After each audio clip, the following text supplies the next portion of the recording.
जम्मू काश्मीरमधील पहलगाम जिल्ह्यात दहशतवाद्यांनी पर्यटकांवर गोळीबार केल्याची घटना घडली आहे। या घटनेत एकाचा मृत्यू झालाय तर 12 जण जखमी आहेत अशी प्राथमिक माहिती समोर आली होती।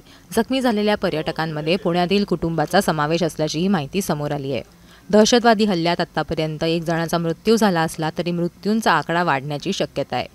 दरम्यान TRF दहशतवादी संघटनेनं हल्ल्याची जबाबदारी स्वीकारली आहे। हल्लेखोर पोलिसांच्या गणवेशात आले होते, तसंच त्यांनी धर्म विचारून गोळ्या झाडल्या अशी प्रत्यक्षदर्शींनी माहिती दिली आहे।